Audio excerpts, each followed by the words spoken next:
Warning, there will be spoilers about this movie, but oh my goodness, it's so good. Watch it anyway. Just go watch it anyway. Okay, I have had some not so pleasant feelings towards Batman recently, okay, because it's like, oh, he gets all the movies.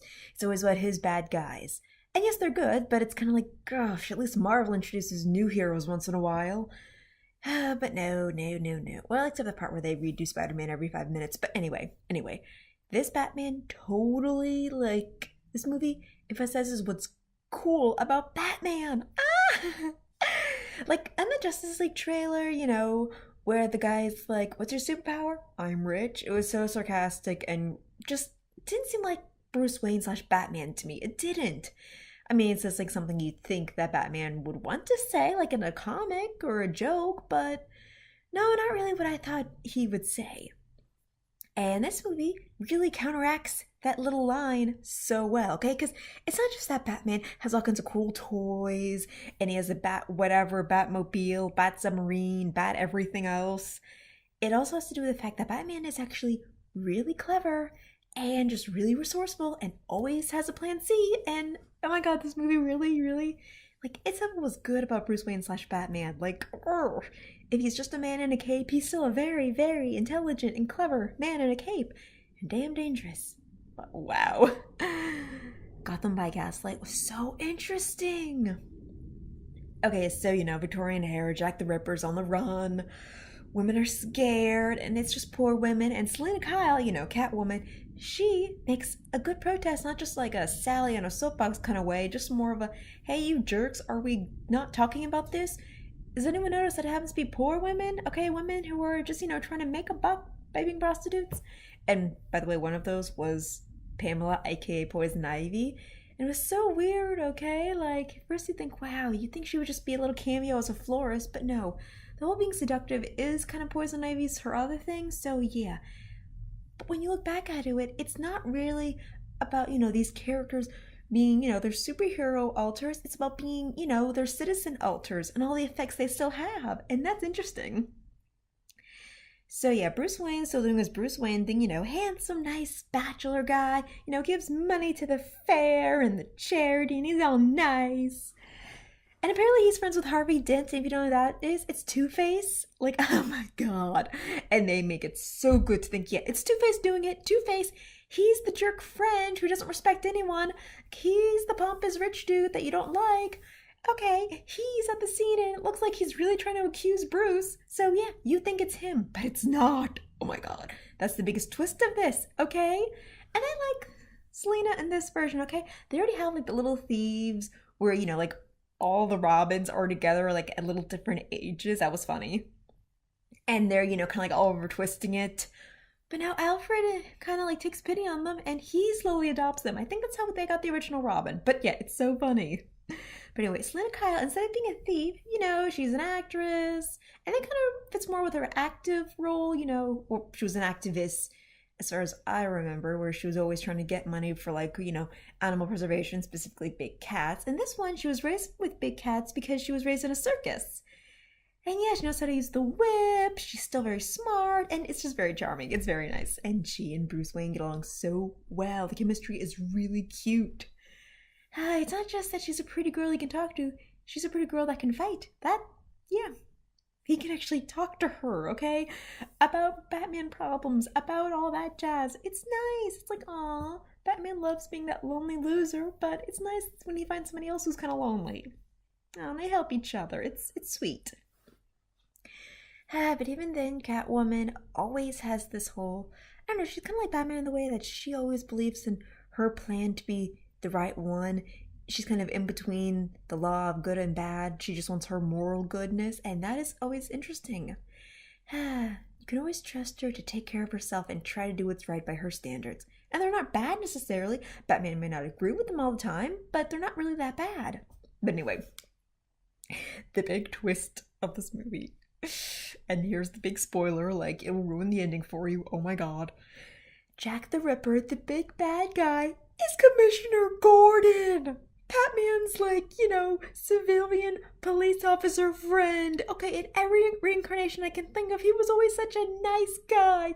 He was that friendly person that, would tip off Batman and Batman would tip him off if he just wanted some people arrested.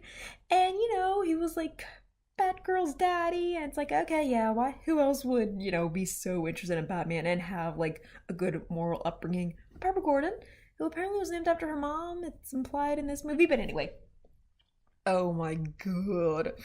Commissioner Gordon was evil. Apparently he was like, just driven crazy by the death of war and all that. And it led him to hate women because he blames prostitutes for his friends being idiots that would get horrible diseases and drink and die. He blames all women. And it's easy, to see, like, how, it's easier to blame women for everything because they're always there. And, sometimes women will take the punishment because they feel guilty for it, just because it's in their place where if they're not better than good, then they're always wrong. So, yeah, I thought this movie was actually almost progressive in that way that, it rails on that old guilt thing and other people, not just calling out because it's like, hey, that's not nice. Women should be treated well. It's like, no, just treat people good like women or men or whatever.